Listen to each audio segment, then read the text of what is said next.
যে জ্ঞান একজন মানুষকে ডাক্তার বানায়, ইঞ্জিনিয়ার বানায়, আইনজীবী, বিজ্ঞানী, কৃষিবিদ বানায়, সেটাও সমাজের মঙ্গলের জন্য দরকার, সমাজের উন্নয়নে দরকার।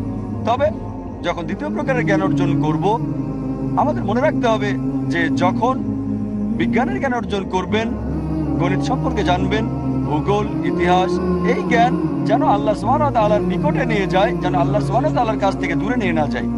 যদি এই জ্ঞান আল্লাহ সুবহানাহু ওয়া তাআলা থেকে দূরে নিয়ে যায়, তাহলে সেই জ্ঞান ভালো জ্ঞান না, সেটা ভালো শিক্ষা না। এটা আপনাকে আল্লাহ সুবহানাহু ওয়া তাআলার নিকটে আনতে হবে। যেমন ধরেন, মেডিসিনের জ্ঞান অর্জনের মাধ্যমে আমরা জানি কিভাবে রক্ষা করে হাজার হাজার মানুষের জীবন। আমরা এই একই মেডিসিনের জ্ঞান দিয়ে আমরা জানি কিভাবে গর্ভপাত ঘটায়। যুবক যুবতীরা জিনা করে আর গর্ভপাত ঘটাতে চায়। তাই এই জ্ঞানের দ্বারা যে ভুল কাজ, সেগুলো থেকে বিরত থাকতে হবে। মায়ের জীবন বাঁচানোর ক্ষেত্রে গর্ভপাত যদি শারীরিক সমস্যা থাকে, ইসলাম অনুমতি আছে। অন্যথায় আল্লাহ বলেছেন সূরা ইসরা অধ্যায় 17 আয়াত 31 এবং সূরা আনাম অধ্যায় 6 আয়াত 151 যে দারিদ্রতার ভয়ে সন্তানদের হত্যা করো না, সন্তান হত্যা নিষিদ্ধ। তাই যে জ্ঞানই অর্জন করেন তা হবে মানবতার কল্যাণের জন্য, আর আল্লাহ সুবহানাহু ওয়া তাআলার নিকটে নিয়ে যাবে। যে নৈতিক মূল্যবোধ আপনি শিখছেন, খেয়াল রাখতে হবে যখন সন্তানকে স্কুলে দিচ্ছেন, স্কুল সন্তানকে ভালোভাবে গড়ে তুলছে কিনা। চিন্তা করেন, যদি আপনার সন্তানকে কনভেন্ট স্কুলে দেন, তাদের অনেক মূল্যবোধই আল্লাহ সুবহানাহু ওয়া তাআলার মূল্যবোধের বিপরীত। ব্যাপারটা এমন যে সন্তানের হাত পা বেঁধে তাদেরকে পানিতে রেখে বলছেন যে সাঁতার কাটো। কিভাবে সাঁতার কাটবে? কিভাবে সাঁতার কাটবে? তাই যখন স্কুলে পাঠাবেন, দেখতে হবে ঠিক জায়গায় দিচ্ছেন কিনা। যদি সংস্কৃতি, সমাজ, স্কুল আপনাকে আচরণ শিক্ষা দেয়, এটা হতে হবে ইসলামিক ধারা। এখন আমরা দেখি যে পশ্চিমা সংস্কৃতিতে তারা বলে যে তাদের রীতি বৃদ্ধাশ্রম তৈরি করা। ইসলাম ধর্মে বৃদ্ধাশ্রমের কোনো স্থান নেই, কারণ ইসলাম বিশ্বাস করে যে পিতামাতাকে ভালোবাসা, সম্মান দেখাতে হবে। আর কোরআনে অনেক জায়গাতে আছে, সূরা লোকমান অধ্যায় 31 আয়াত 15, সূরা আনকাবুত অধ্যায় 29 আয়াত 8, সূরা আনাম অধ্যায় 6 আয়াত 151, অনেক আয়াতই বলছে যে আমি মানুষকে নির্দেশ দিয়েছি পিতামাতার সাথে ভালো ব্যবহার করতে। আর আমাদের নবীজি মুহাম্মদ সাল্লাল্লাহু আলাইহি ওয়াসাল্লাম বলেছেন, এটা আছে সহিহ বুখারীতে, ভলিউম 8, বুক অফ আদাব, অধ্যায় 2, হাদিস নাম্বার 2। এক ব্যক্তি নবীজির কাছে আসলো এবং জিজ্ঞেস করলো যে পৃথিবীতে আমার ভালোবাসা এবং সম্মানের বেশি হকদার কে? নবীজি বললেন, তোমার মা। লোকটি বলল, তারপর কে? নবীজি আবার বললেন, তোমার মা। লোকটা বলল, তারপর কে? আবার নবীজি তৃতীয়বার বললেন, তোমার মা। লোকটি বলল, তারপর কে? তখন নবীজি বললেন, তোমার বাবা। 75 ভাগ 4 ভাগের 3 ভাগ ভালোবাসা এবং সম্মান মায়ের, 25 ভাগ 4 ভাগের 1 ভাগ বাবার থেকে। সংক্ষেপে, মা পাচ্ছেন গোল্ড মেডেল, সিলভার মেডেলও পাচ্ছেন, ব্রোঞ্জ মেডেলটাও মাই পাচ্ছেন। বাবাকে একটা সান্ত্বনা পুরস্কার নিয়ে সন্তুষ্ট থাকতে হচ্ছে। তাই ইসলাম আমাদের বলছে পিতামাতাকে ভালোবাসতে হবে। বিশেষ করে সম্মানের হকদারের কথা বললে মা 3 গুণ বেশি পাচ্ছেন। ইসলাম ধর্মে বৃদ্ধাশ্রমের কোনো স্থান নেই। তাই যে আদব কায়দায় সন্তানের শিক্ষা দিই, সেটা আমাদের স্রষ্টা আল্লাহ সুবহানাহু ওয়া তাআলার চাওয়া মতে হতে হবে। আর এখন আমরা দেখি যে মুসলিমরা ফায়ারিং লাইনে। এখন দেখা যায় মুসলিমরা পিছিয়ে পড়েছে, বিশেষ করে বিজ্ঞান ও প্রযুক্তির ক্ষেত্রে, বিশেষ করে শিক্ষার ক্ষেত্রে। এর প্রধান কারণ হচ্ছে আমরা কোরআন এবং সুন্নাহ থেকে দূরে সরে গেছি। আগে 8ম শতক থেকে দ্বাদশ শতাব্দী সময়টাকে বলা হতো অন্ধকারের যুগ। অন্ধকার কাদের জন্য? ইউরোপিয়ানদের জন্য। আরবের মুসলিমরা যে উন্নতি করেছিল তা উল্লেখ করার মতো। যদি ইতিহাস পড়েন, স্কুলে যা পড়েছি, আমি নিজে কনভেন্ট স্কুলে পাশ করেছি, খ্রিস্টান মিশনারি স্কুল, সেখান থেকে পড়ালেখা করেছি। এটা পরবর্তীতে পরে আমি বুঝলাম যে স্কুলে কি পড়েছি, মেডিকেল কলেজে কি পড়েছি, একজন মেডিকেল ডাক্তার হিসেবে অনেক বিষয় আমার কাছে ভিন্ন। স্কুলে আমাদের শিখিয়েছে যে রক্ত সঞ্চালন প্রথম আবিষ্কার করেন উইলিয়াম হার্ভে। আসলে যদি কোরআন পড়েন, কোরআন রক্ত সঞ্চালনের ব্যাপারে বলছে। সূরা নাহল অধ্যায় 16 আয়াত 66, কিভাবে পেটে খাবার প্রবেশ করে, তারপর সেখান থেকে ইন্টেস্টাইনে যায়, ইন্টেস্টাইন থেকে রক্তনালী দিয়ে বিভিন্ন অংশে প্রবেশ করে, মেমোরি গ্ল্যান্ড সহ, যেখানে দুধ উৎপন্ন হয়। এখানে দুধ উৎপন্ন হওয়ার প্রক্রিয়া এবং রক্ত সঞ্চালনের বিষয়ে সংক্ষেপে বলছে সূরা নাহল অধ্যায় 16 আয়াত 66। আর আমি গবেষণা করার পর জানতে পারলাম যে রক্ত সঞ্চালনের প্রথম যে ব্যক্তি বর্ণনা দেন তিনি ইবনে নাফিস, কোরআন নাজিলের 600 বছর পর, এবং উইলিয়াম হার্ভের 400 বছর আগে। কিন্তু পাঠ্যবই পড়লে দেখবেন উইলিয়াম হার্ভের কথা বলা হয়েছে। আমাদের কতজন ইবনে নাফিসের নাম জানি? কতজন? হয়তো কেউই বলতে পারবেন না যে ইবনে নাফিস এই সর্বপ্রথম রক্ত সঞ্চালনের ব্যাখ্যা দেন। আমরা ভূগোল পড়েছি, কিন্তু ভূগোলে প্রথম যে ব্যক্তি পৃথিবীর মানচিত্র আঁকেন তিনি হলেন আল ইদরিসি 1154 সালে। স্কুলে আমরা যে ডিজিট শিখেছি কি বলা হয় জানেন? একে আরবি নিউমেরালস 1 2 3 4 বলা হয়। যা আমরা লেখা ব্যবহার করি 1 2 3 4, এটাকে আরবি নিউমেরালস বলা হয়, অন্যটা রোমান নিউমেরালস। ইন্ডিয়ানরা প্রথম 0 বা 0 আবিষ্কার করে, আর আরবরা সেটা নিয়ে পৃথিবী জুড়ে বিখ্যাত করে একটা ডেসিমেল যুক্ত করে। এভাবে আমরা পদ্ধতিটা পেয়েছি। গণিতে আমরা পিথাগোরাসের তত্ত্বের ব্যাপারে জেনেছি যে সমকোণী ত্রিভুজের সামনের বাহুর বর্গফল সমান অন্য দুই বাহুর বর্গফলের সমষ্টি। পিথাগোরাসের তত্ত্ব আমরা স্কুলে শিখেছিলাম যে এটা প্রথম আবিষ্কার করে আলতুসি। তাই আমরা জানি যে কয়েক শতাব্দী আগে মুসলিমরা বিজ্ঞান আর প্রযুক্তিতে উন্নত ছিল, কিন্তু এখন পাঠ্য বইয়ে তাদের কথা প্রায় নাই। ত্রিকোণমিতির জনককে? আলবেরনি। আপনারা কি আলখিন্দির নাম জানেন? আলখিন্দি 200 সূত্র লিখেছেন গণিতে, জ্যামিতিতে এবং যুক্তিবিদ্যায়। আর একই সময়ে যখন গ্যালিলিও, ডেসকার্টিস এবং নিউটন বলল যে সব ফিজিক্যাল ল স্বয়ংসম্পূর্ণ, কিন্তু তিনি বলেছেন আপেক্ষিক। পরবর্তীতে অ্যালবার্ট আইনস্টাইন আরো গবেষণা করলেন আর রিলেটিভিটির থিওরি দাঁড় করালেন। আর ইতিহাস পড়লে আমরা জানতে পারি যে মোহাম্মদ আহমদ এবং হোসাইন শাকির দুই ভাই পৃথিবীর উপরিভাগ পরিমাপ করলেন এবং লোহিত সাগরের আড়াআড়ি পরিমাপ করলেন। একই সময়ে লোকজন ভাবত পৃথিবীর চাকা। আমরা রসায়ন পড়েছি আর জানতে পেরেছি যে গিবার নামক একজন প্রথম মদ আবিষ্কার করেন। আসলে জাবের ইবনে হাইয়ান, জাবের যখন পাঠ্য বইয়ে লেখা হয় তখন গিবার গিবার শুনতে পশ্চিমাদের মতো, আসলে জাবের ইবনে হাইয়ান। তাই যখন পড়েই মনে করেছি পশ্চিমা, গিবার গিবার। আর জাবের ইবনে হাইয়ান মদ আবিষ্কার করেন। অ্যালকোহল শব্দটি এসেছে আরবি শব্দ আলকুল থেকে, যার অর্থ খারাপ প্রভাব। ইতিহাসে মোহাম্মদ জাকারিয়া আর রাজির কথা আমরা জানতে পারি। মেডিসিনের ক্ষেত্রে বিশেষজ্ঞ ছিলেন, এমনকি মেলস এবং গুটি বসন্তের উপর বই লিখেছেন। মেডিসিন পড়লে দেখতে পাই আলী ইবনে আব্বাস 20 খণ্ড লিখেছেন মেডিসিনের প্র্যাকটিস ও তত্ত্বের উপর। আমরা আবিসিনা সম্পর্কে জানি। আবিসিনাকে প্রাচ্যের অ্যারিস্টটল বলা হয়। তিনি আলী ইবনে সিনা, আলী ইবনে সিনাকে প্রাচ্যের অ্যারিস্টটল বলা হয়। তিনি দার্শনিক ছিলেন, গণিতবিদ ছিলেন। তাই যখন পিছনের ইতিহাস দেখি দেখা যায় যে পৃথিবীতে মুসলিমরা শীর্ষে ছিল। সেই সময় আমরা পৃথিবীর শীর্ষে ছিলাম, কারণ সেই সময় আমরা কোরআন সুন্নাহর নিকটবর্তী ছিলাম। আর এখন আমরা কোরআন সুন্নাহ থেকে দূরে সরে গেছি, আর এই কারণে ফায়ারিং লাইনে আছি। আমাদের খেয়াল রাখতে হবে সন্তানকে কোরআন হাদিসের কাছে রেখে শিক্ষা দিচ্ছি কিনা। আমাদের দায়িত্ব সন্তানকে যথাযথ শিক্ষা ব্যবস্থা করে দেওয়া। এই কারণে আমি বলি যে আপনার সন্তান হচ্ছে আপনার আমানত। দেখতে হবে তাদেরকে উভয় জগতেরই শিক্ষা দেওয়া হচ্ছে কিনা। এটা আমার জন্য সাক্ষী করা ছিল 8 বছর আগে, সমস্যাটা দেখেছি আমি।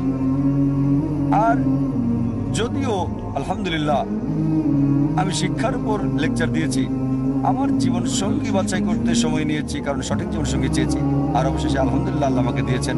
যখন সন্তান হলো, আমার বড় ছেলে 12 বছর বয়স, আমি সবসময় চিন্তা করেছি একটা ভালো স্কুলের যার মধ্যে সমন্বয় থাকবে ইসলামিক শিক্ষা এবং সাধারণ শিক্ষা। বিজ্ঞান গণিতকে আমি সেকুলার শিক্ষা বলি না, কারণ সেকুলারের সংজ্ঞা হচ্ছে স্রষ্টার সাথে সম্পর্কহীন। আমি বিশ্বাস করি বিজ্ঞান, ঈশ্বরে বিশ্বাস করি। গণিত ইসলামিক সাবজেক্ট। তাই এই কারণে যখন আমি প্রচলিত বিষয়গুলো সম্পর্কে বলি আমি সেগুলোকে ফর্মাল এডুকেশন বলি। গণিত, বিজ্ঞান, ইতিহাস, ভূগোল, ইংলিশ এগুলোকে বলি ফর্মাল সাবজেক্ট।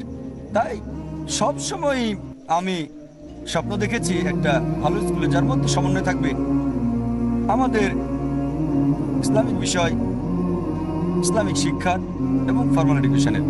কারণ গণিত, বিজ্ঞান, ইতিহাস আমার মতে ইসলামের একটা অংশ।